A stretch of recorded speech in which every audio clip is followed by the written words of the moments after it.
Hello, everyone, and welcome to the Reformed Dissenters. Thank you so much for listening to us or watching us today. We really appreciate it.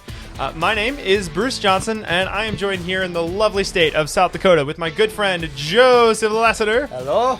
And we're also joined today by my brother back in Pennsylvania, Jacob Johnson. And for the first time in Reformed Dissenters history, we are joined by my mom, well, Jake's mom and my mom, Beth Johnson, also back in Pennsylvania. So thank you so much for joining us today. We haven't had a guest on the show in a while, so this is very exciting. And because since we have a guest on the show, we're going to have a little bit of a different structure, so we're going to be talking about that later as well. So very, very exciting show. Very glad you could join us. Thank you so much. Our show, remember, you can share this show with as many people as you possibly can. We'd love it if you could help grow our audience. Share our website, which is trdshow.net, and there's where you'll find a list of links to all of the many platforms that we're on. You can also just grab that link and just share it around. If you're looking to share the show with people, that's a great way to do it. If you want to send us emails, and that could be information, data, stories, verses you find interesting, what have you, you can send that to our email address, which is trdshow@protonmail.com, and we'd love to get some emails from you. Again, as we always say, if you're interested in hearing us do deep dives into some of the current events that we talked about on the show, or just topics in general that we're really passionate about and interested in sharing with you from a biblical perspective, you're going to have to follow us on our pro-First Amendment platforms, such as Gab TV, Rumble, and Odyssey. So make sure you follow us there. Also, you're not going to be able to follow us or find our content if we get censored, and that's looking more and more like when instead of if lately. So if you are not following us on our pro-First Amendment platforms, you're not going to find our content. So make sure you do that now and get ahead of the censorship. All right, our theme this month, and this is our last week with this theme. Very sad. This is, I think, the fourth theme we've done on this show, so it's coming to an end, but it was a really cool theme, and we're probably going to have to revisit this again because there's just so much to talk about. But our theme this month is the dangers and evils of the government schools. Again, the dangers and evils of the government schools. And so a lot of everything today, since our show structure is a little different, everything we're going to be talking about today relates directly to that theme. So, all right. So what's today going to look like? Let's talk about what the breakdown of today's show is going to be. We're going to start out by discussing with our guest, our brand new guest on the show, Beth Johnson, my mom, Jake's mom, some discussion questions related to homeschooling and our theme this month, specifically homeschooling, but really it's Christian education in general because that's the alternative to government schools and government indoctrination. So we're going to be discussing a lot of that today, and that's going to replace our current events segment. So it's unfortunate to not have that segment, but I think this is really important to discuss, and this is really too good of an opportunity to pass up. So very excited to do that. And then after we talk about that and have our discussions with our guests, we're also going to be talking about the literature of the month as we usually do. And again, this is our last week with the literature this month, and our literature is, very sad. Joe's over there sobbing, right? Our book this week this month is Millstones and Stumbling Blocks by Bradley Heath, and so this is the last time you're going to see this up on our shelf. So we're going to be discussing that as well. But before we get to all of that, we have to talk about the verse of the week. So our verse this week is a little bit of a shorter one, but there's just so much there, and it applies so well to the theme. I knew I had to slip it in sometime, and I couldn't think of a better week to do it. So our verse this week is Proverbs chapter 1, verse 7. And it says, "The fear of the Lord is the beginning of knowledge. Fools despise wisdom and instruction." And this is really paramount to our discussion about education. You can't begin with education. You can't begin to understand the world. You can't begin to be wise or have wisdom unless you start with the fear of the Lord. Government schools take it from the opposite angle. They take it completely backwards, and that's why they fail so miserably. They don't begin with the fear of the Lord, and so they have no knowledge. They have no wisdom. They are fools. They despise wisdom. They despise true instruction. And so I think this is one of the best verses that relates to our theme, because that's one of the most dangerous things about the government schools is they don't start with the fear of the Lord. And because of that, they are failing miserably. Okay, So, what we're going to do now is we're going to have some discussion questions with our guest and actually discuss some of the things we've been talking about this month. And I really think it's the guest we've chosen this week, our mom. I mean, she's homeschooled us our whole life.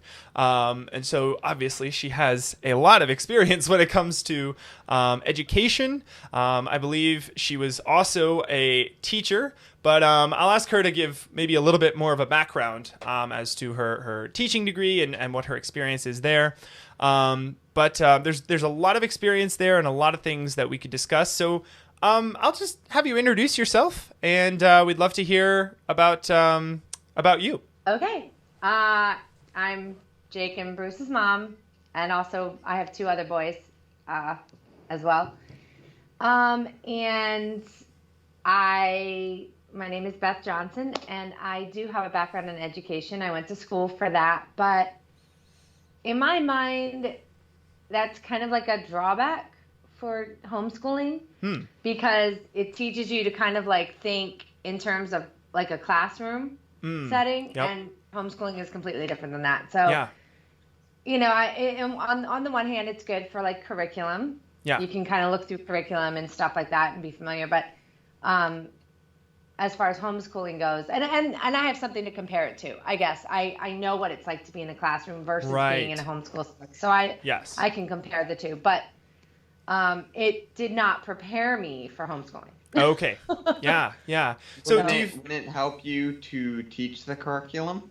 You know, I will say, because I went to school to do elementary education, I did learn how to teach reading to kids, which I think that's something a lot of parents might struggle with. So that was kind of a good thing. But there's so much curriculum out there now that takes just the average mom step by step through it that I don't even think that's necessary. Okay. So. Yeah. Very cool. Well, do you think it also might have helped give you a direction to go in when you're researching or looking into some of that stuff? Or do you think that an average parent without that sort of a degree would be able to ascertain some of that information on their own? What do you mean? So, in terms of, you know, what is a good curriculum? What qualifies a good curriculum? You know, why would you choose one math curriculum over another math curriculum or history curriculum over a different set of history curricula? And would your teaching degree help you in that, or would a typical parent be able to see that?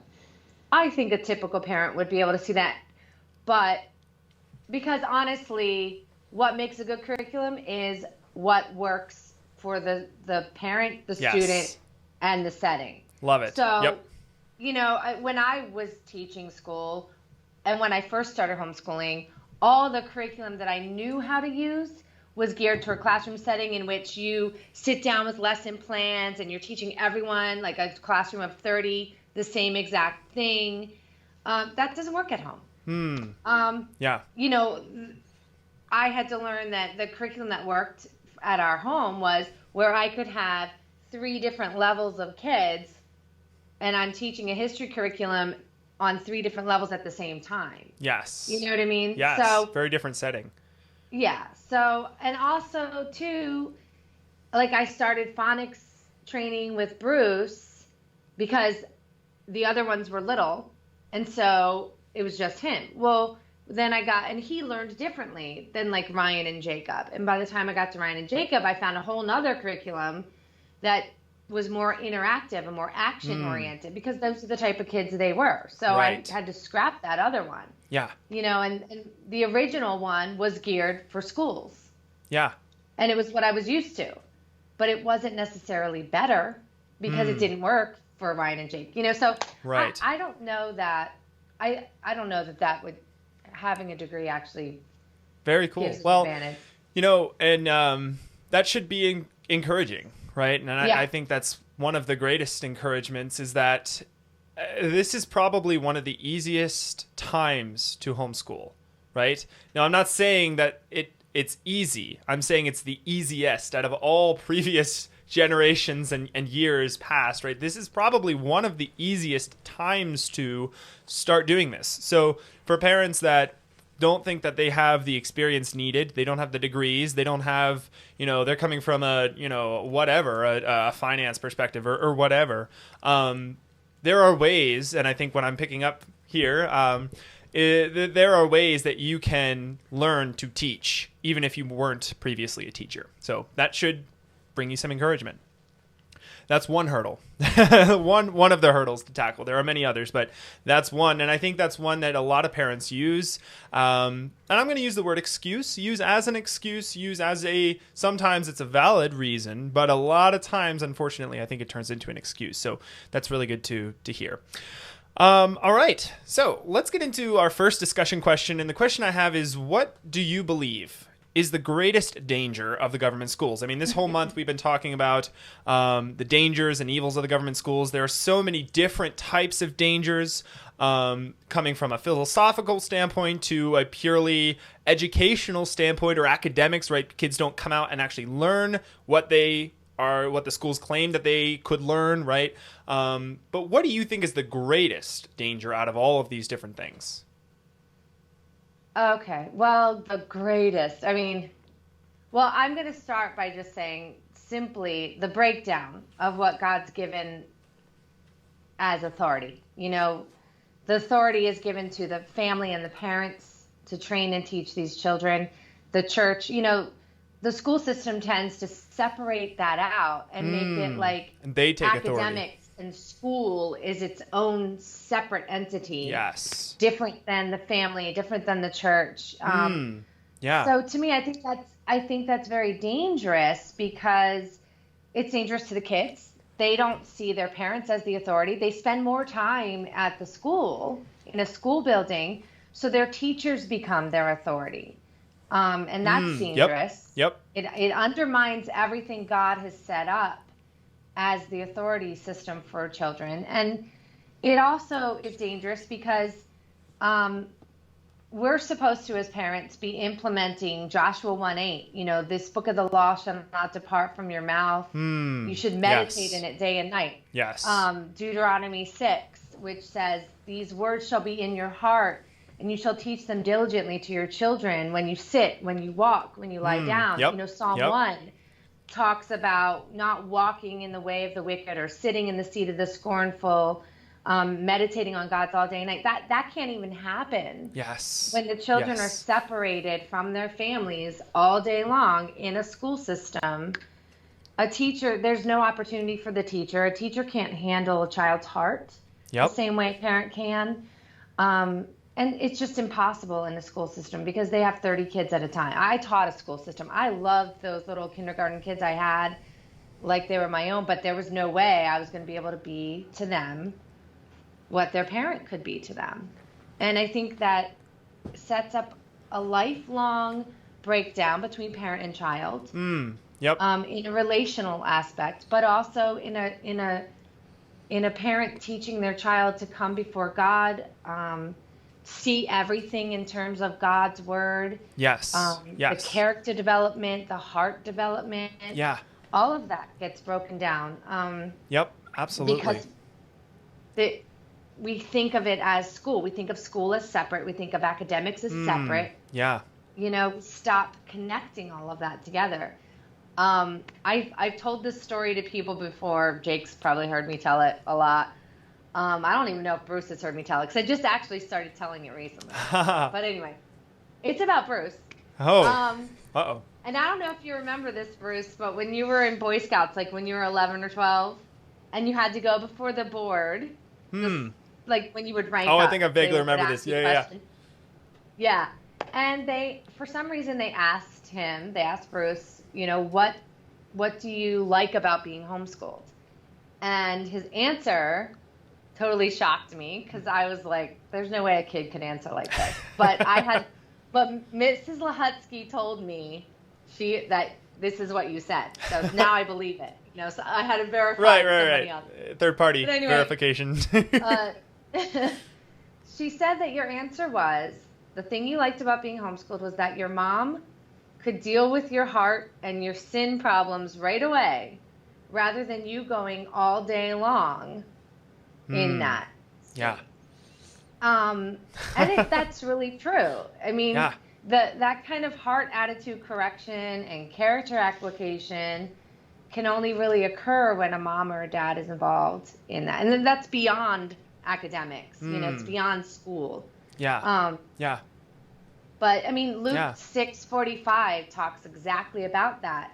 That the good or the evil that's stored up in a person's heart ends up becoming the outpouring. If you go all day long with that good or evil inside, that evil, let's say, inside, it builds. Yeah. The bitterness, the anger, a teacher can't grasp all of that. Yes. Yep. And they don't care.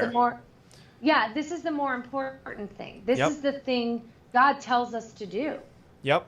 I mean, we've said all month that parents were given children for a reason. Children are not given to a cold third-party external service to train them. They were given to parents for a reason. There are, verse after verse talks about, as you mentioned, I love all of those verses that talk about parents educating their children and the importance of that education. And you also brought up, which I loved, the family government, right? You were like, okay, family government, church government, civil government, individual government. I didn't hear school government in that, right? There is the family government and the church government. And those two are the ones that deal with education at different levels and different stages of children's lives, right? The family government, which you talked about before, is incredibly vital to a young child's development because that's what God created the family government for. So I'm really glad you brought that up. Yeah. Yeah. I mean, we start thinking of the school system's way of education as being right. Yeah. Like we just start thinking, oh, of course, at a certain age, the kids are going to leave home Yes. for long stretches of the day and go learn from somebody else. Like that's always once they get to be this age. Well, learning begins earlier than that. Yep. And it's really a battlefield for the hearts and minds of your kids. Yes. And yes. we stop thinking of education that way. We keep trying to separate it out. So that to me is one of the most dangerous things, is that in our minds and in the way we think, we just think this is the way to do it. And send them somewhere, Go ahead, Joe. And I think the government is realizing that the kids are learning earlier and earlier, so that's why they're really pushing for kids to go into school way earlier and way earlier. Yeah. So that the government can be teaching them as soon as. Good point, Joe. Like the government gets it. They get that this is a battlefield for their hearts and minds. Mm-hmm. So they want those hearts and minds earlier because it's easier. It's easier to get them earlier. Yep. And it really is a battlefield. Yep. And, yep. Yeah. Absolutely. And we've referenced all month. We've talked about, the culture war, and you are sending your young children into the battlefront, right? The front lines of this culture war that they're going to have to wage for the rest of their lives. But you're sending them in there unprepared at the most vulnerable stage of their life. They're children, they're innocent children, and you're shipping them off to the front lines. It's crazy that some Christian parents are okay with doing that. So cool. Thank you very much for offering that perspective. It's very, very insightful. And I think there was one part you were talking about, the government schools have a standard, right? And their standard is, at this certain age, they, just leave the home and they're just shipped off every day for this many hours at a day. And they have a standard for what happens during those days, but that's their standard. And one thing we're actually going to be talking about a lot in the literature segment is, why do we as Christians feel that we need to match their standard, their secular standard? So we're going to be talking a lot more about that. So that's really cool. Really cool that you brought that up. Anything else you wanted to add to this question before we moved on? Nope. I mean, no. But, the other questions all kind of bleed into the same thing. Okay, cool. Cool. Okay. Well, I'll ask the next question, and if we repeat ourselves a little bit, that's okay. I'm sure the conversation will go where it goes. Next question is, what do you think is the most difficult challenge of homeschooling, and how can that challenge be alleviated? So there's all sorts of different types of challenges, right? Maybe it's money, maybe it's, not, well, we discussed before, people not thinking they have the experience required to teach their own children, right? Those sorts of things. But what do you think is the most difficult challenge that most parents face? Okay, so thinking of this question, the first two I think are the biggest, and then of course there are others, and I can talk about those as well. But the first two being the mindset issue of thinking, like we were just talking about, of thinking of schooling as school. Yes. And getting over that mindset, realizing, I even hate the term homeschooling, honestly, as if it's like we're just doing this thing called school at home. You know what I mean? Yeah.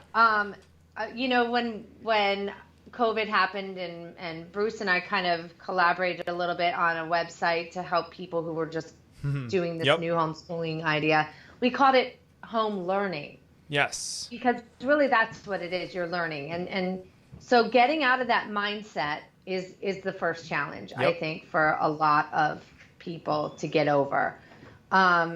Because that's a big hurdle, especially if you have grown up in a school system, whether it's Christian school or government school. Yeah. That's how you're trained to think. That way. Yep. Yeah. So that dealing with that mindset issue is probably the first challenge.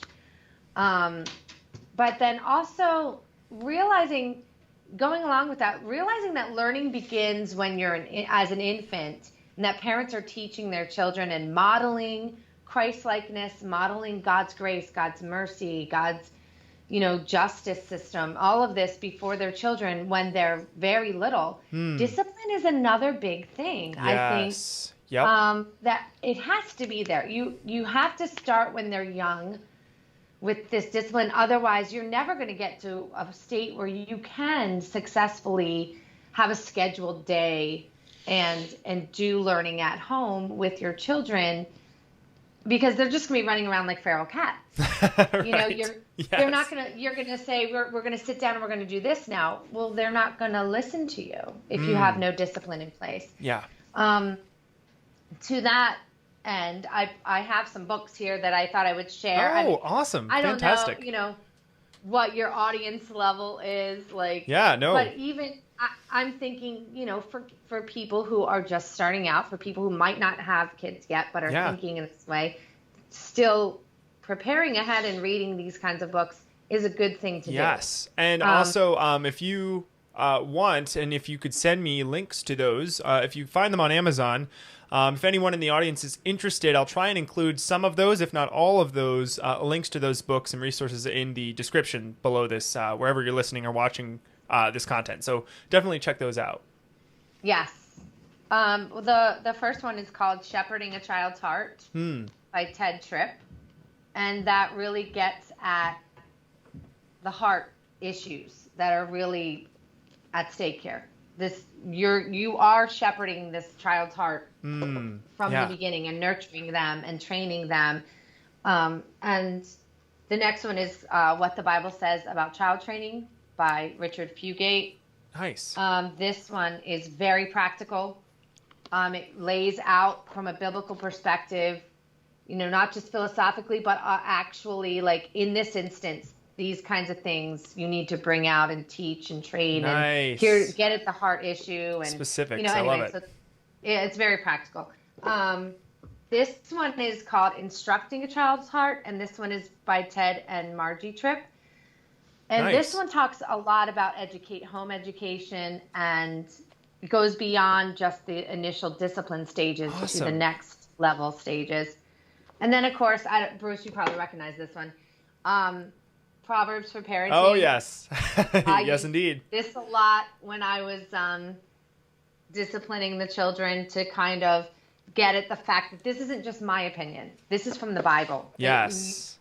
And this is like a topical book that deals with, when you're dealing with someone who's lying, someone who's angry, someone who's using their words the wrong way, using their tongue the wrong way, envy, all these issues, it's like a reference tool so that you can tell them from the Bible what God says about those things.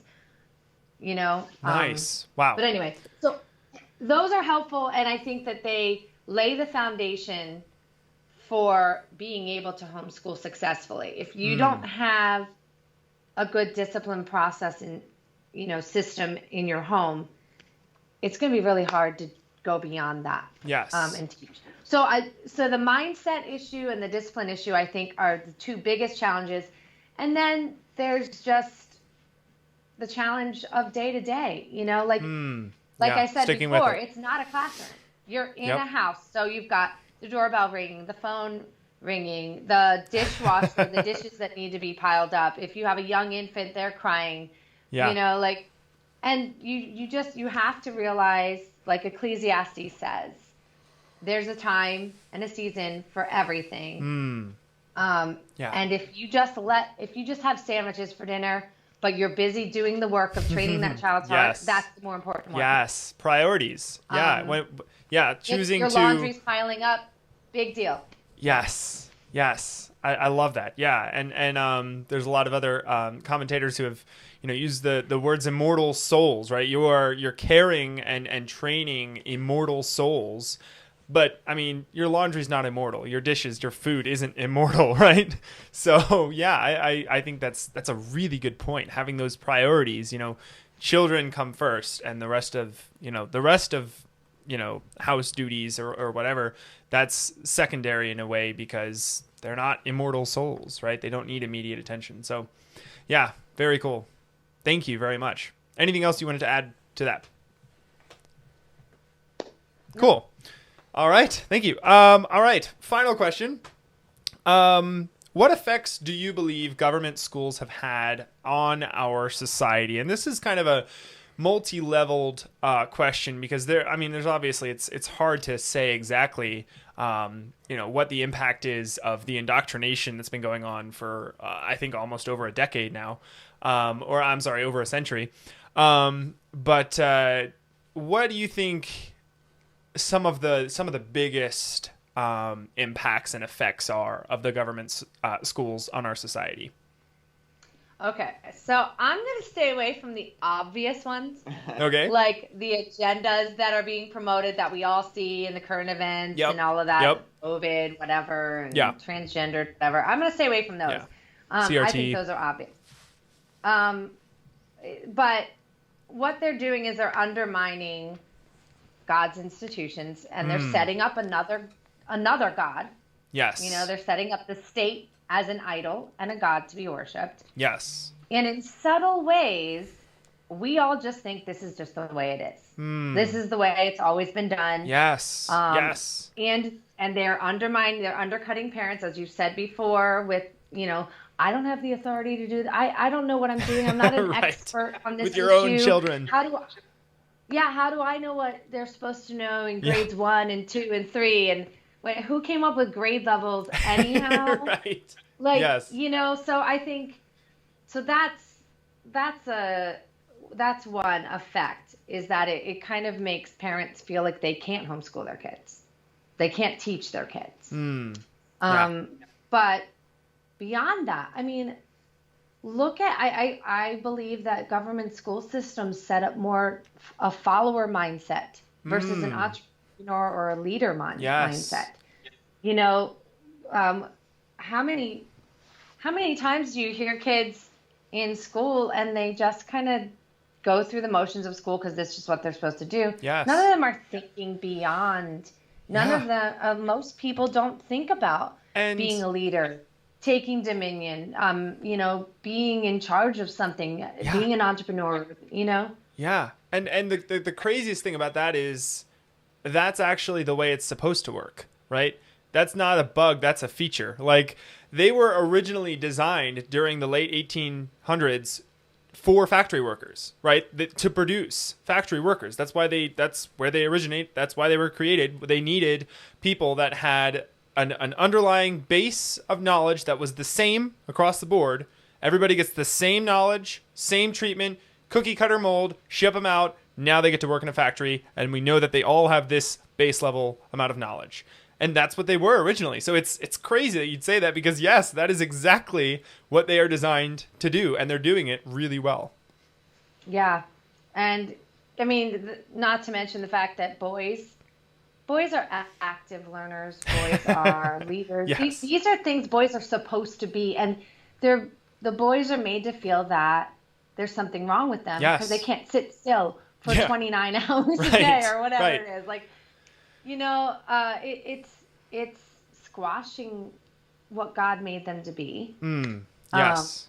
Which is another dangerous side effect on society. Look at, the long-term effects of that. Separating out people into little groupings. Like, the 5-year-olds can only talk to 5-year-olds. The 8-year-olds can only talk to 8-year-olds. The 10-year-olds can only Right. talk to 10-year-olds.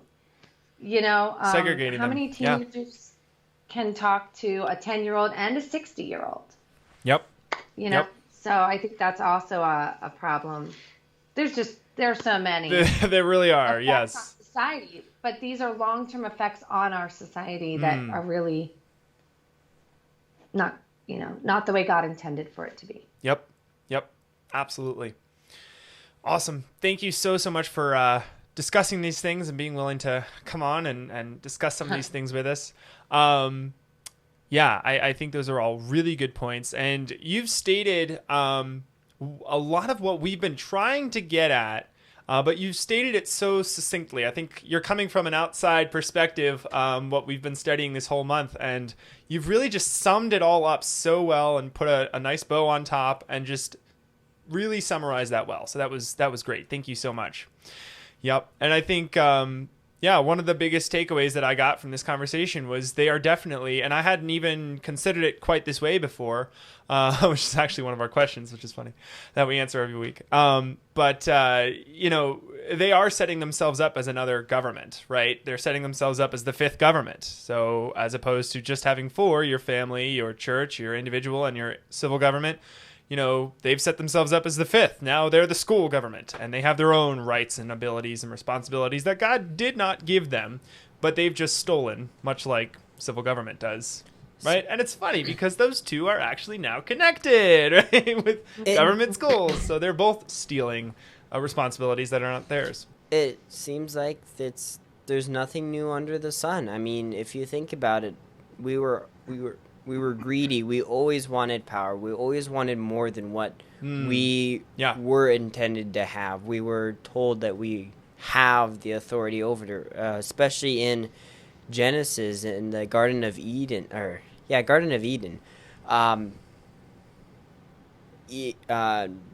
Eve and Adam wasn't even thinking about having the apple until it was the thought process of, hey, you can be like God. You can take this apple, have more power, and you can have more power. More things. Here, take this. Now you have more power. Okay, that's a loose interpretation, but anyway, fits. Yeah. But it shows the government. The government's like, here, you want more money to the people, the more power to the government.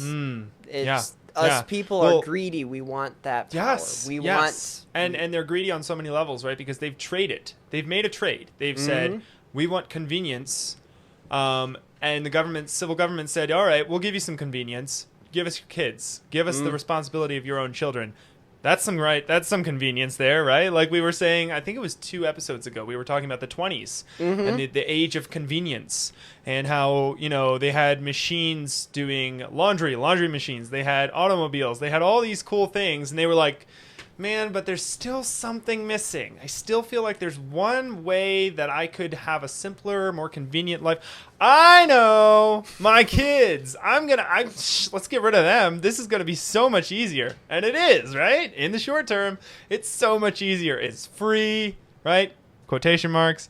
Other than taxes. Yeah, right. That's why. Yeah, it's free, right? If you and I can ship them off, and they spend the day there. A bus even comes to my house and picks them up for me. I don't even have to go anywhere. Like, I think Jake was making that point a couple of weeks ago. So, yeah. There was a thing about homeschooling that my mom made mention to me this morning. Those families who do homeschool, they have to pay education practically twice. They're paying for their homeschool school books, but also their property taxes that are going to the public schools. So essentially, for indoctrination. They're paying it twice. And Yep. So it's better on, well, there's a word that I can't think of at the moment, but good job to all those homeschoolers who are willing to take that sacrifice. Stick it out and not give up. Yep. Cool. All right. Anything else anybody would like to add before we move on to the Literature of the Month segment? No. Cool. All right. So, Mom, you can definitely stick around and feel free to chime in, add your thoughts as we go along. But we have 3 questions that we usually ask, and then we have a question and answer flow for the chapters from the book that we read this week. So, Literature of the Month, as a reminder, this month it's our last week. Yeah, so sad. Last show with this book, but our book is Millstones and Stumbling Blocks by Bradley Heath. Excellent book. Yeah, there's Joe demonstrating the cover. If you haven't had a chance to buy this book already, it's on our Gab page. We have a link to the Amazon. Yes, I know it's Amazon. I know. Amazon? It's the only place I could find it, so it is on Amazon. If you guys have other links for it, send us an email at trdshow@protonmail.com. We'd love to get another link out there that isn't Amazon, but for now, we have the Amazon link on our Gab page. So if you have yet to buy this book, grab a copy. If you know some people who are maybe sending their children to government indoctrination camps, give them this book and, recommend that they think about it. Maybe ask them some questions like, do you know that for almost a century, this is what they've been doing to your children? They have been forcing postmodernist ideas on your children. Do you know that? You might want to check out this book. It really goes into that. So definitely pass that book out. But this is our last week, and this week we read chapters 9 and 10. So we're going to be discussing those chapters. So our first question, as always, what did you find most interesting about the chapters? And of course, we are going to start with Jacob, as we always do. So Jake, go for it. Alrighty, so a couple things that are very interesting. Our first is that we have been saying about the church and about the government schools, but it all starts with the individual. The church is made up of individuals, so it is the individual's job to help bring the church back. We've been saying a lot that that the churches are the reason that we're in this problem, that they're not teaching for parents to not send their children to public schools and instead homeschool them. But we've been saying all that, and us as individuals make up the church. So what are we doing to help the church and help the people in the church change? Yes. And we should be the first to be following what we are saying. Us as individuals, we should be the ones. If we're saying that public schools or government schools are the problem, then what are we doing to actually change that? And us as the church body can't be saying that the church is corrupt when we ourselves are not doing anything to stop such corruption. Yep. Mm-hmm. Yep. And then my second most interesting fact is the culture reflects the state of the church. If the culture is failing, it is because the church is failing. And this goes back to my first point, because if the culture is failing, that means the church is failing. If the church is failing, it's because the individuals are failing. Yes. So it all goes back to the individuals. Yeah. It sounds like a big pyramid. Yeah. So for us to make the excuse, well, it's the government's the problem, what can I do about it? Well, it's all related. The government is affected by culture and voters. The culture is affected by the church, and the church is made up of us as individuals. Nice. So how do we fix the government? Well, we first fix the church, which will go to the culture, and that will bleed into the state. Yes.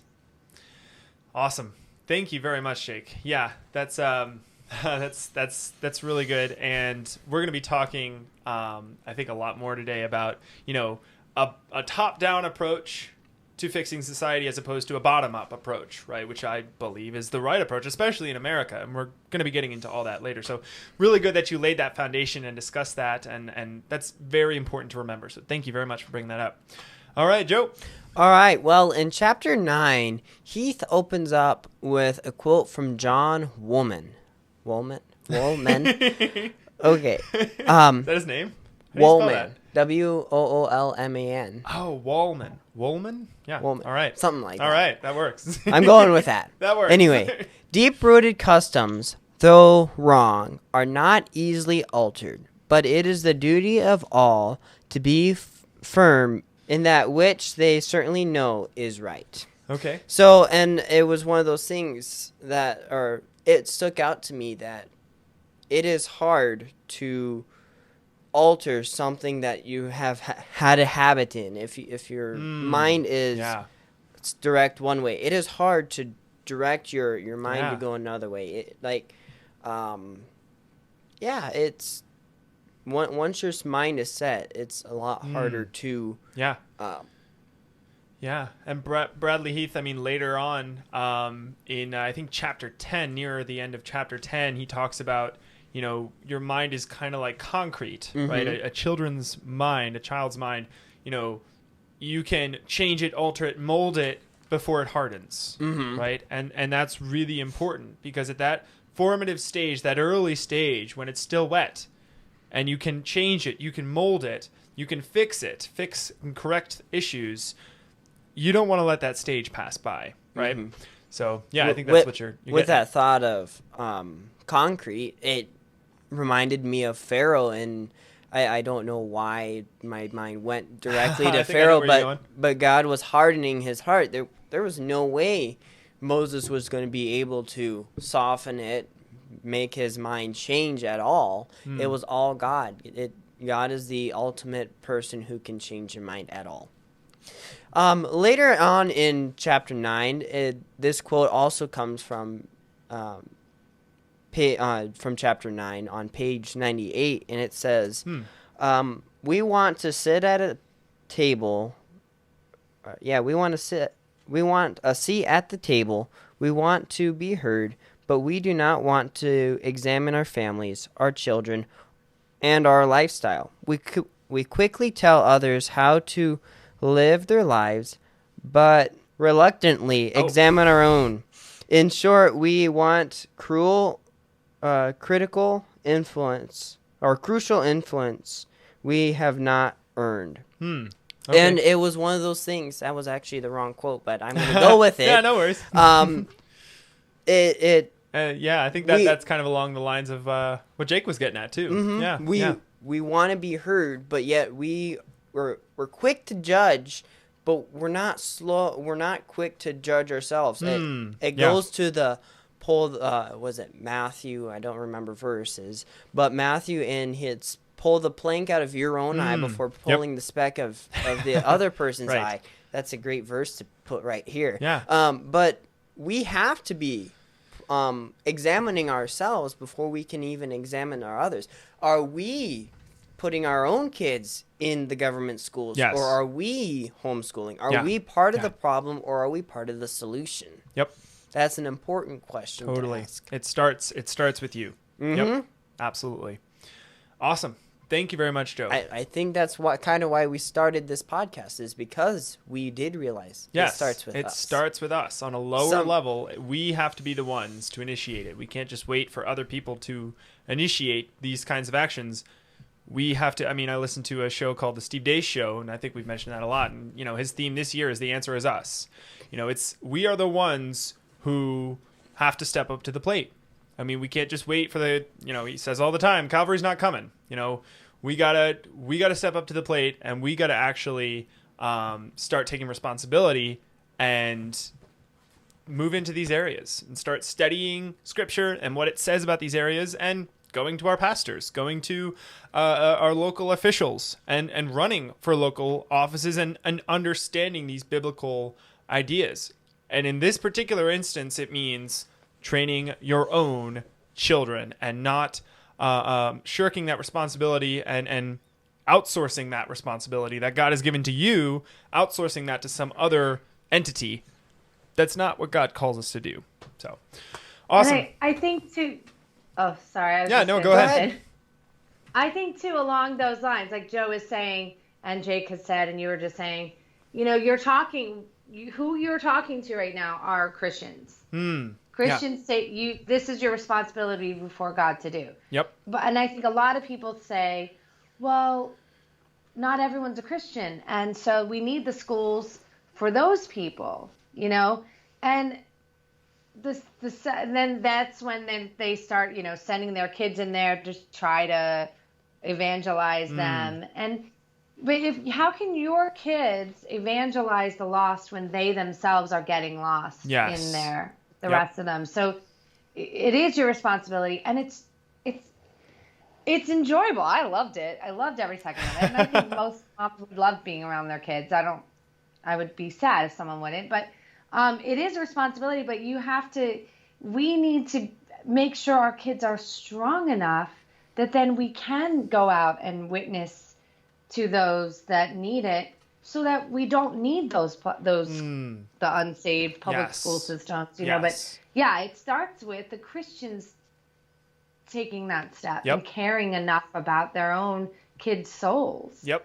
Yeah, and I think what we've said a bunch of times is that why are we a lot of people make the argument that we should have our kids in the schools up until a certain point, but then when they get to this age, they go to the government schools, like high school. But those kids, like we were saying with concrete as an example, even as a teenager, you're still in that liquid, moldable phase of your life. Goodness, yes. You're not a hard, set in stone concrete. You kind of go through a second change, hormonally and all that kind of stuff. And actually, even more so, you're at a disadvantage when you're at the high school level than even what you would be when you're 10 or lower than 10. But so we've kind of been saying that, and I think that's true for this point as well. Yeah. Awesome. Thank you very much for bringing that up. Absolutely. All right. Well, my answer is a little bit of a longer answer this week. I'm sorry. There was just so much in these chapters. I really had a hard time toning it, holding it back. So it's going to be a bit of a longer episode, but I think, this is our, Joe's over there with his timer. Like, hey, watch the clock. Thank you, Joe. Somebody has to keep me accountable to the clock. Joe's our timekeeper. And but I think it's really important that we spend some time. Again, this is our last episode with this theme. It's our last episode for a while, so if it's a little longer, I think that's okay. And I think the audience is going to be all right. If you have to watch this in 2 sittings, sorry. It's all good content, though. It's really important to talk about. All right, so Bradley Heath has seemingly coined a phrase that epitomizes the nature of education and the importance of Christian education quite well. He has repeated this throughout his book and has tried to drive home the fact that, and this is really important, education is enculturation. Those who educate the next generation have the greatest sway and power over the direction of our culture. Teachers, consciously or unconsciously, are molding and sculpting the hearts, minds, and souls of the next generation. Christian parents don't seem to understand this basic fact. They spend all their time trying to elect Republican leaders while their own children are brainwashed by the evils of this world. They miss the mark and think that they can change things from the top down, which, we talked about this before, top down versus top up, or bottom up. Yeah, top up. That makes so much sense. All right.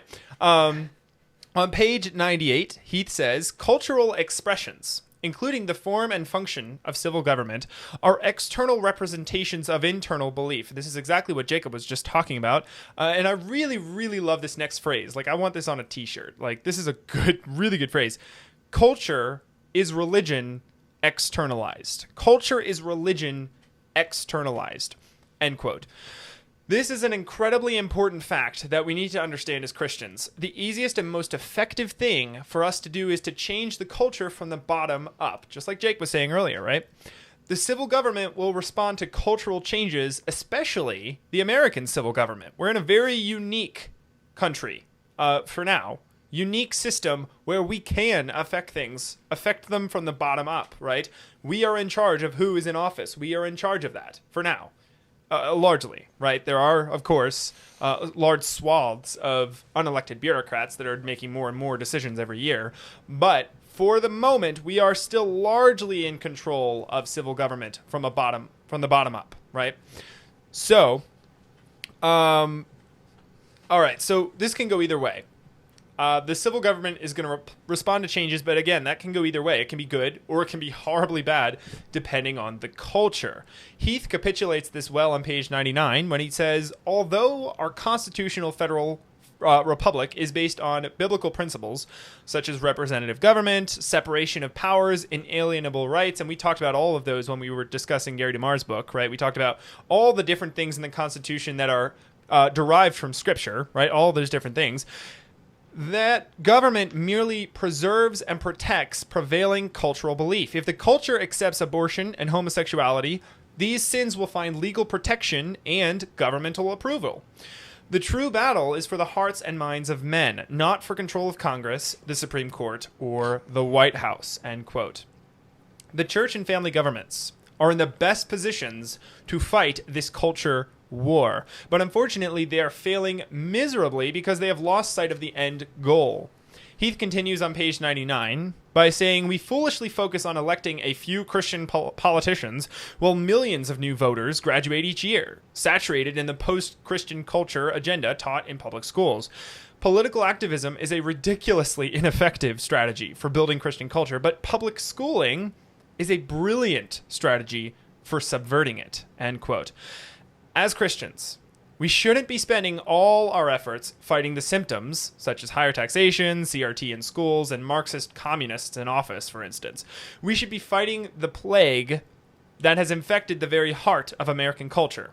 Okay, so symptoms and the root cause are two very different things. And what Republicans, big R Republicans, want to do right now is fight the symptoms, not the root cause, not the rot that's happening at the center of our culture. Not the rot of D.C., not the rot of the capital of our country, the government of our country, but the rot in our culture that's causing everything else. All of the rest of the issues are symptoms of that core problem.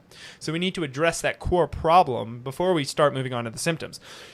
So humanism, secularism, relativism, which all can be summarized under the umbrella of postmodernism, are the real disease.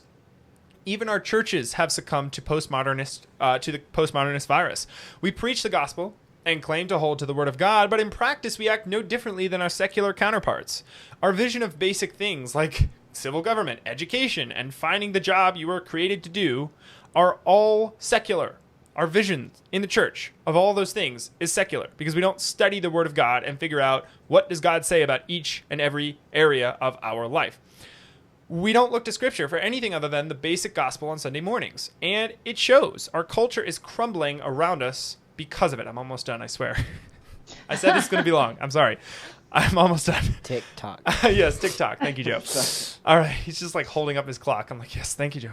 All right. As I've said many times before, our churches need to start preaching against some of these evils. Mm-hmm. If all we learn on Sunday in church, Sunday after Sunday, is the basic foundational gospel, which we've said in the past is foundational, right? It's vital. You can't do anything without the gospel of Christ. It's foundational to everything we know, believe, and do. But the key word there is foundational. It's the foundation of the house. We still got to build the house. Like, we got to do the rest of it now. Now that we have the foundation, it's time to build the house, guys. But we want to focus just on the foundation Sunday after Sunday.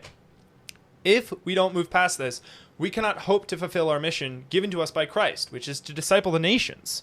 We act as if the church is useless. It's as if pastors gloss over Matthew 16:18. And we were talking about this on the show last week, right? Matthew 16:18, where Christ says, I will build my church, and the gates of hell shall not prevail against it. As I mentioned last week, a gate is not an offensive weapon. It is used for defensive purposes. We as the church should be forcing hell itself to erect defenses against our attacks. That's what this verse is talking about. Attacks from the church on the gates of hell itself. We should not be cowering in a corner simply waiting for the return of Christ. It makes no sense. All right, now I'm done. Okay, good. Okay. Anything else you guys want to add before we move on? Yeah. I love that analogy of the foundational. Because it can make so much sense if you think of the evils that are being pushed onto Christians as rain. And when you just have a foundation and no walls, no roof, that rain is just going to hit you. There's nothing protecting you. There's nothing that you can stop the rain from. So you need more than just a foundation. And that foundation is important, otherwise everything's going to crumble. But you need the foundation plus the walls and the roof. Yes. So it's not going to protect you from the reign of the evil. You need more than just a foundation. Yes. Yep. Awesome. All right. So, moving on to question 2. Question 2 of 3. Here we go. What did you find most surprising? Something you hadn't considered that way before. And as we always say, this is something you've heard before, right? You're familiar with the concept, but the way that Bradley Heath explained it, it stood out to you, and you really like the way that he phrased it. So, as always, Jake, we'll have you start. Alrighty, so something that I didn't think of in this light was that when a child is halfway through the government indoctrination, they will only see their schooling as good. I've actually experienced this a couple of times, but they will not want to go to a Christian school because they believe the government schools did no wrong. Yes. They will, and so if you say to them that government schools are wrong, they would be either confused or defensive at that point. Yes. So just thinking you can send a child to the government school and thinking maybe in a little bit when I'm ready I can take them out and start homeschooling them. That's not the thing. The indoctrination is not something you can change. Yes. And they do. Oh, I'm sorry, Joe. That kind of goes back to the quote from the beginning of chapter 9, too. Yeah. Do you remember which quote that was? From John Woolman. Oh, okay. Woolman. Yeah. Yeah. Sounds like you're saying woman. Woolman. Their thought of wrong cannot be easily altered. Yeah. And the even scare, like, that's horrifying, right? That should terrify us as, Christians. But it gets worse, because not only on a philosophical level do they do that, they ensnare children, but also on a legal level. Like, it's literally hard once you've gotten into the system. Now, there are different laws in different states for this, but I can speak for Pennsylvania. It's harder once you've been in there, you've filled out the paperwork, you're in the system. It's way harder now to get out of that system. You're going to have to check in with them. They're going to want to know, hey, how are things going? You already have to do that, unfortunately. Like, the state is in charge of your parents, or your children. Yeah, your parents. Well, they're going to be in charge of that soon, too. But you already have to check in with the state every couple years. Hey, this is what my children have learned. Here, give us your test, your standard, and let's see if my children can match your standard, your arbitrary standards. So you already have to do that. But if you sign up for, you put your children in the government schools at an early age and you try to pull them out later, it is so much harder than if you just stopped, thought it through, met with people who were wiser and had been through this, and they said don't do it, and you waited. Then if you put them in there and then realize later, oh shoot, I made a huge mistake, I gotta get them out, the legal repercussions alone are very hard to deal with. So cool. Thank you very much, Jake. Anything else you wanted to add before we move on? Awesome. All right, Joe. All right. Well, one of the things that I haven't considered we need to get rid of the school systems is because the school systems are indoctrinating our people, are indoctrinating kind of what Jake was saying, talking about kids in the school, once they are halfway through, they don't see the government as being wrong. Well, if you take that further on, a few years later, a lot of the students from those indoctrination camps will grow up to be wanting to vote Democratic, wanting to vote for the abortion laws, the gay laws, all these other ridiculous laws. I mean, and that's just the surface level. Their voting records, right? What they do on that level. Look at California, the so-called green laws now. Yeah, definitely.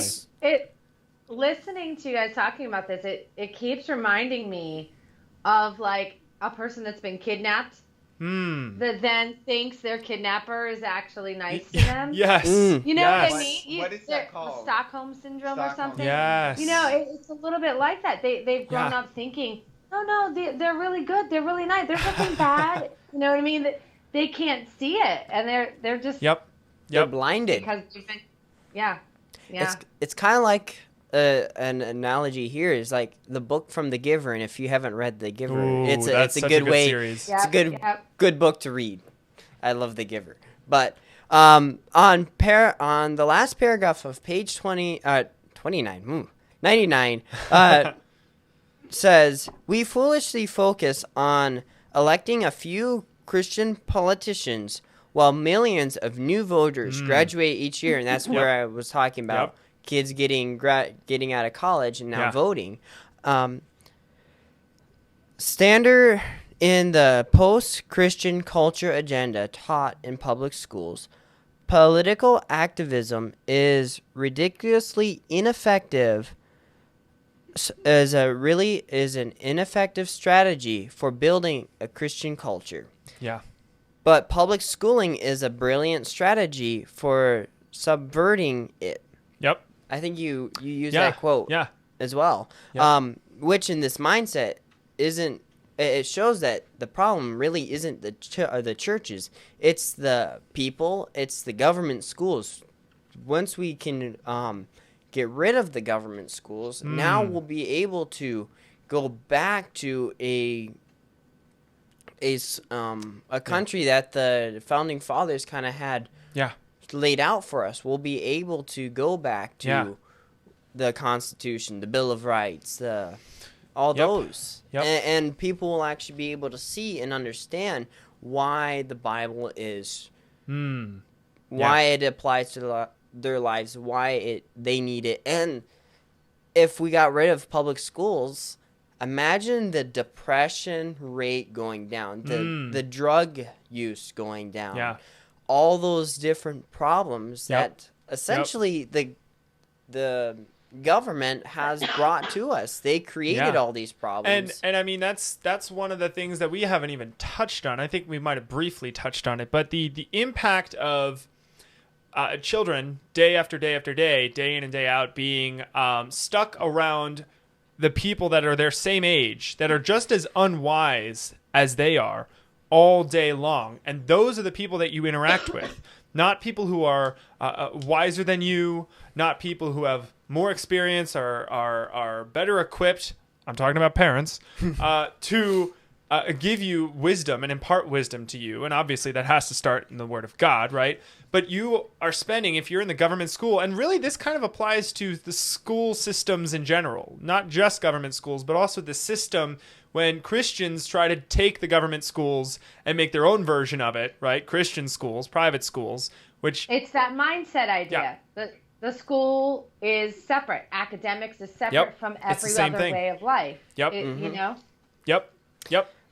A side note, as I was typing this out, this really came to my mind, and I think I had a conversation this morning about this. But colleges are loving the fact that kids aren't getting the high grades. They aren't getting the perfect score, the A's, B's, and C's. Yeah. They're getting the D's and F.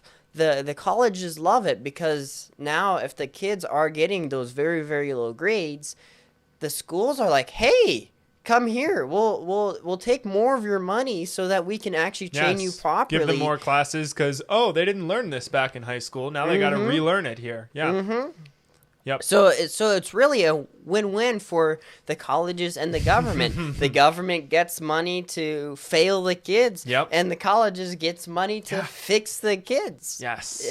That's a big problem with our government schools. I guess you really can call them indoctrination camps, because they are not getting the education that the parents were promised, the kids were expecting. Yep.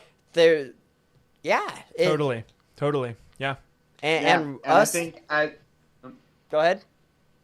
And I think, as we've been saying, and this quote just like fits for the entirety of the book and the entirety of what we've been saying, but something that Bradley Heath said in the very beginning, and I think we even quoted on the show, is that the government schools, it isn't that they don't work. It's that they work too well. They work too well. Mm-hmm.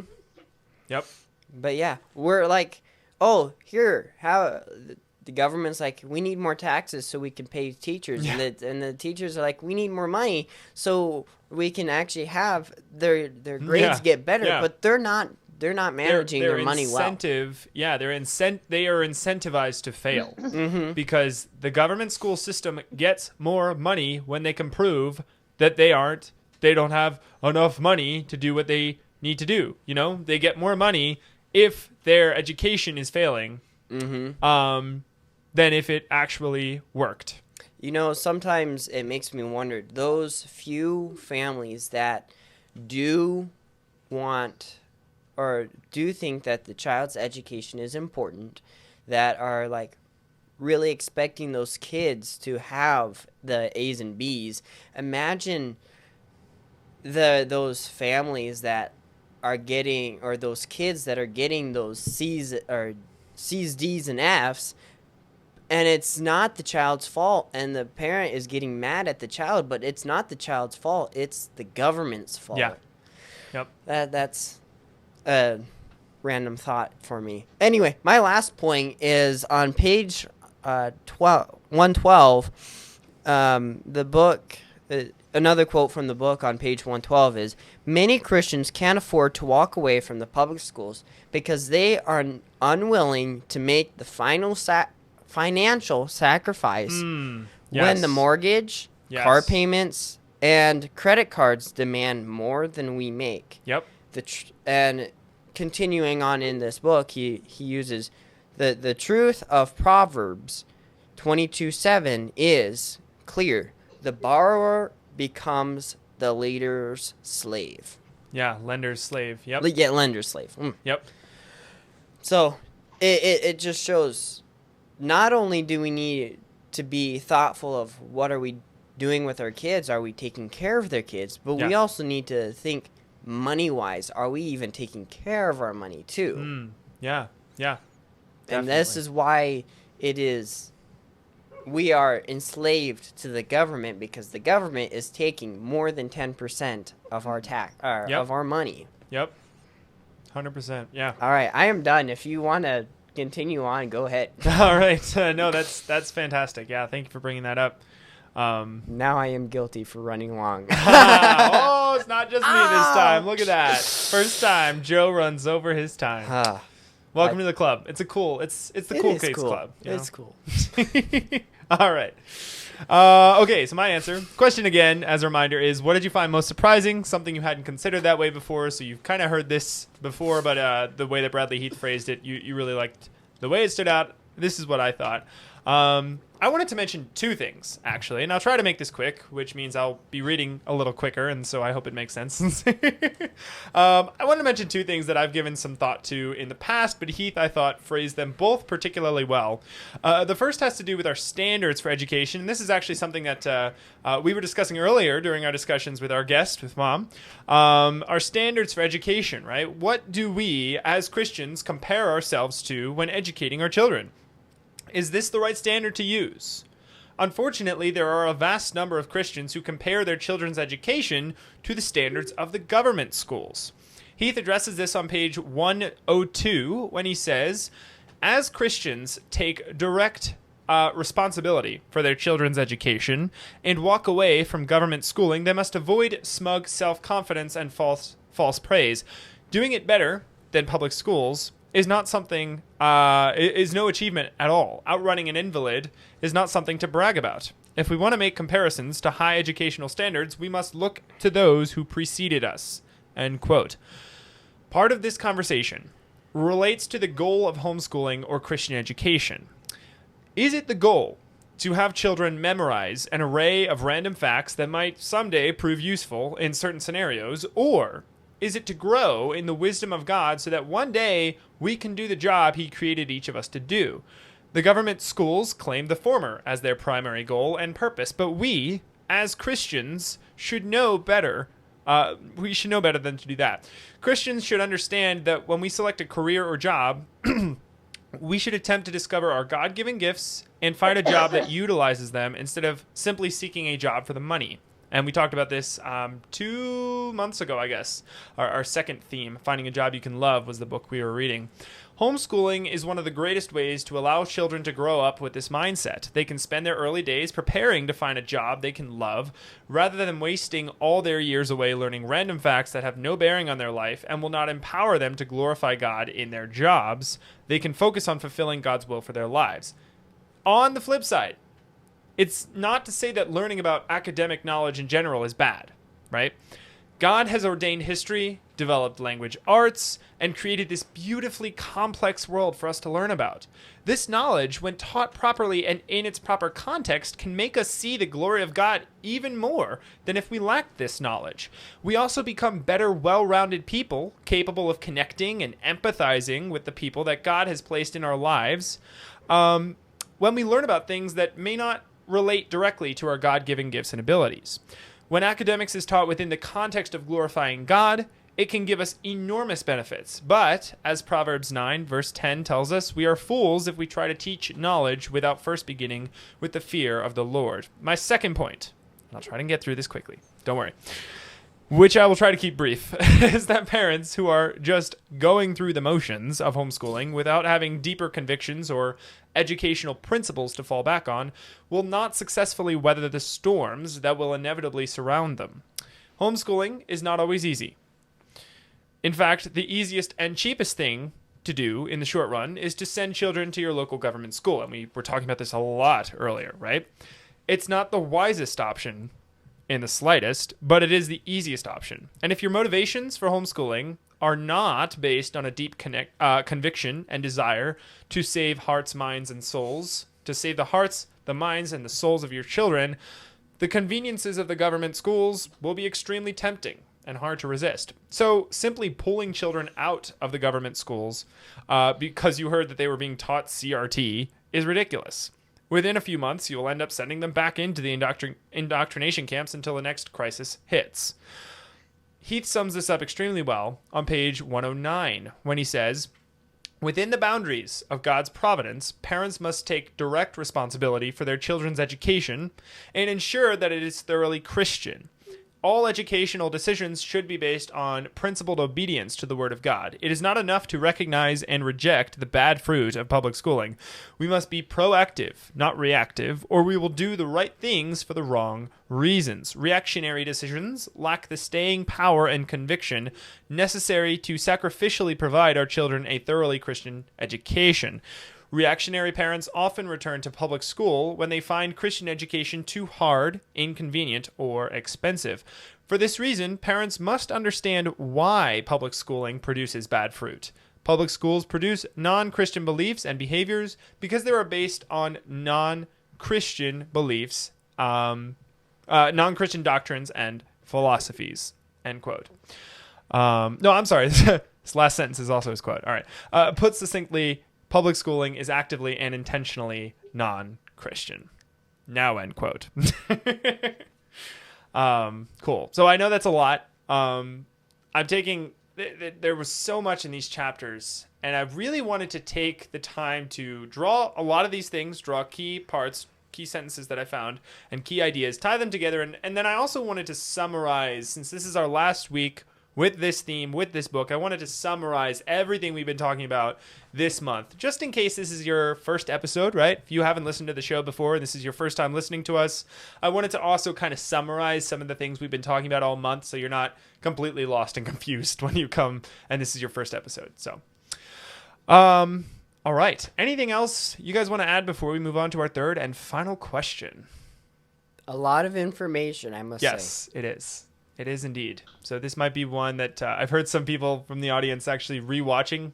They rewatch some of our episodes because they didn't get some of it like going through the first time, because there is a lot of information. So so this might, if you're a rewatcher, this might be a good episode to rewatch. There's a lot of information here. So, and if you're a rewatcher and if it takes you 2 days, now you have 4 days of podcasting. Yeah, there you go. Spread it out. You've got a whole month, and we're going to talk about that at the end. I have some announcements I want to make, so we'll be talking about that. But yes, you'll have a whole month without content from us, so this will make up for that, right?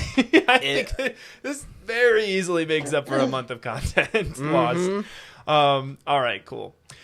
Okay, final question. Here we go. Joe's holding his breath. Drum roll. What part of the reading do you think most applies to the theme of the month? And as a reminder, last week with this theme, here's the theme: the dangers and evils of the government schools. So what part of the reading most applies to that theme? And Jake, as always, we'll have you kick it off. Alrighty, so my answer to this question actually sort of fits with my answer to the question too. Nice. But the dangers and evils of the government schools are the elaborate indoctrination tactics they use. And as Mr. Heath points out, even the smallest of government schools have the same tactics. We may think that big government schools in the city are bad, but the small rural government schools or the government schools just down the street, no, those are fine. Those are fine. Yep. Or that, well, we want the other activities that are given by the government schools, like the sports or other programs, but it all leads to the same indoctrination. Yes. Awesome. All right. Thank you very much. Very cool. All right, Joe. All right. My main point, or one of the main things that we need to remember, not only from this chapter, but from the book as an entirety, is that the government schools is ultimately the problem to our country. I mean, it's not the only problem, but it is one of the big problems because the government has that influence on our children. Because if you've influenced the children, who else do you really need to influence? Yeah. Satan will wait. Yeah. I don't remember where that's from in the Bible, but he is willing to wait. If it takes generations, he will wait for those people. Yep. And it's and kind of that's why I thought it was like perfect to mention that right there. Yeah. But on the flip side, there's this one more statement that he has stated on page 101, and that is, if our children know learning is important to us, it will be important to them. Of course, for our love of learning to be convincing, our children must see us reading books, not just the cultural chaff, such as sports magazines, right. Fiction stuff, and daily newspapers, end quote. Something that, but yeah, it's one of those things. Kids are a hands-on learner. Yes. And at least I can say, me as a guy, I'm a hands-on learner. Yep. So that's 50% of the population, give or take. But I'm a hands-on learner, and so kids who are hands-on learners, if they see their parents doing something, they most likely will imitate and go to that. I mean, you've heard the things like father like son, texting and driving. The father does, at least in this area, there's a lot of commercials that it's like the father was texting and driving. Well, the son you hear the son is the one that is in the accident because he was the one texting and driving. So leading by example. Mm-hmm. Yep. Yes. Yeah, and I think we underestimate just how young children start to learn by example, right? Mm-hmm. Learn by watching their parents do things, or unfortunately learn by watching their teachers do things or their classmates do things, which is yet another reason why it's important that not their entire day is not spent surrounded by people of their own age doing the same unwise things that they do, but being surrounded by people who are more wise than they are, and they learn to imitate that, right? They learn to imitate the actions of people who are wiser than them, because they're not surrounded by 30 of their peers who are identical in age, right? And identical in being unwise. Yeah, totally. Thank you. You're welcome. All right. Okay, my answer? Don't worry. This one is shorter. So, my answer is one of the greatest dangers of the government schools is something we've talked about at length in previous episodes, but it really can't be overstated. This is very important. Government school children are not given an unbiased education devoid of presuppositions. They are inundated by a great deluge of postmodernist ideas. Neutrality, as we've said before, is a complete myth.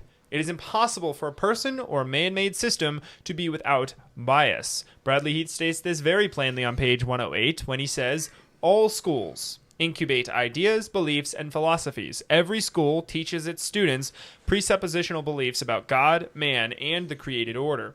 These beliefs may be overt or covert, but they are never non-existent. End quote. Heath warns that the longer children are forced to undergo indoctrination in this evil system, the harder it is for them to be removed from it. And this is what Joe was talking about earlier. Government school systems perfectly capitalize on the fallen nature of man and prey upon little children by allowing them philosophically to do what they desire, to deny their own sin nature and revel in their sin. Heath says on page 108 that if your children have traveled far down the public school path, their foundation is set and the concrete nearly dry. This is where I got my concrete illustration I was talking about earlier. At this late stage, intervention should be built on prayerful petitions for God's grace and mercy in their lives.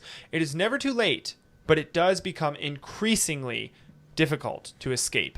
The conflict may not be pretty. End quote. I also want to briefly touch on something Heath said on page 112. He says that when the mortgage, and this is, again, what Joe was just saying a little earlier, when the mortgage, car payments, and credit cards demand more than we make, the truth of Proverbs 22:7 becomes clear. The borrower, and this is Proverbs 22:7, the borrower becomes the lender's slave. That is a hard word to say, borrower. There we go. All right. By pursuing a lifestyle beyond our means, we shackle ourselves to public schooling.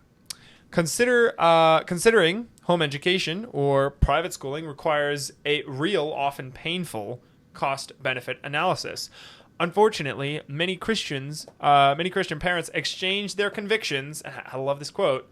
Many Christian parents exchange their convictions for comforts.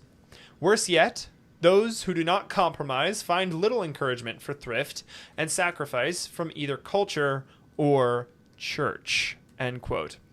Making the sacrifices required to pursue solidly Christian education takes commitment, willpower, strength, and encouragement from God and those He's placed around you. Homeschooling parents are going against cultural norms and unfortunately find very little support from the church. This needs to change. Our pastors and church leaders should be preaching against government schools and offering resources for parents to be able to give their children the Christian education God requires from parents. We give 10% of our income in tithe to the church. That's a large sum of money that right now is being used for absolutely nothing that it should be used for. It should be helping the poor, should be helping the people in the church. It should be used also if people need help with their educational needs. They want to keep their children away from government indoctrination, but parents can't do it because they don't have money. That is I can't think of a better opportunity for the church to say, we got you, here we go. We know somebody else in the church who is a tutor. We know somebody who teaches music. We know somebody who teaches math. We know somebody who does this, right? You've got a myriad of people in this church who can do have all sorts of God-given gifts and abilities. So there's that. And there's also monetary compensation, right? Like I said, 10% of your income is going to the church every year. That is a large sum of money that can be used to help with these sorts of things, with these sorts of resources, giving these sorts of resources. But continuing this thought, Heath offers encouragement. He says, Goliath was defeated by the seemingly foolish and weak, a ruddy youth, a slingshot, and a stone. Arrogant public school giants may mock our small, faltering steps toward Christian education. Let them laugh. Someday, they too will fall before the living God, either willingly or beneath a millstone. Until then, Christian parents must not hide among the rocks and cower before the bravado of these self-proclaimed giants of learning. End quote. All we can do is attempt to honor God in all that we do each and every day. We shouldn't become discouraged at the slow rate of progress Christian education has currently, but we should instead focus on encouraging each other and remaining strong in biblical truths and biblical standards of education. All right. Anything anyone would like to add before we wrap things up today? All righty. Well, thank you so much, Mom, for joining us today as our guest. This was very stimulating conversations, and it was really, really nice to have you and have your perspective kind of coming as an outsider in a way from a different perspective and different angle, and really summarizing all that we've been talking about and introducing those resources are fantastic. So again, if you are listening and you want to find those resources, I'm hoping to link most, if not all of them in the descriptions below this, whatever platform you're listening to us on or watching us on. So definitely check those out. That would be very, very cool and very helpful, I think. All right, couple ending announcements before we wrap things up. First of all, we are breaking for the rest of December. There will be no more show episodes this on Tuesday mornings this December. But we will return on January 11th. So mark your calendars. January 11th, the second Tuesday in January, is the first show episode that we will be producing and making available in the year of 2022. We were all waiting for 2020 to be over, and now we're like, when is 2021 over, right?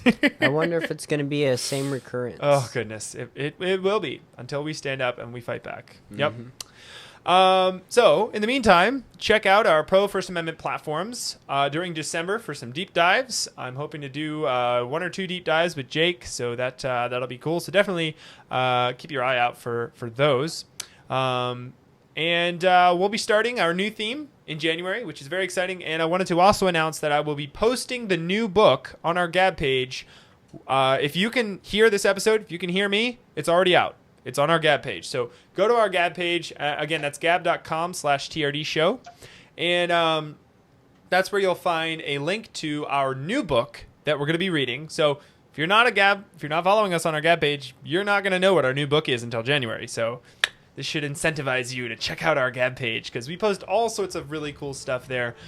So we'll probably be posting a link with the resources that Mom was talking about today. So we'll probably be posting those on the Gab page as well. And we'll also be posting the next book, a link to buy the next book. So we'd love if you would grab a copy of that. You can follow along with us in January when we start with our new book and our new theme. And also, Merry Christmas, everybody. I know it's beginning of December, but won't have a chance to say this, so I'm going to say it early. Have a Merry Christmas, and we will see you in 2022. Thank you so much for watching, and we will see you in the next episode. And remember, in all that you do, do as unto the Lord.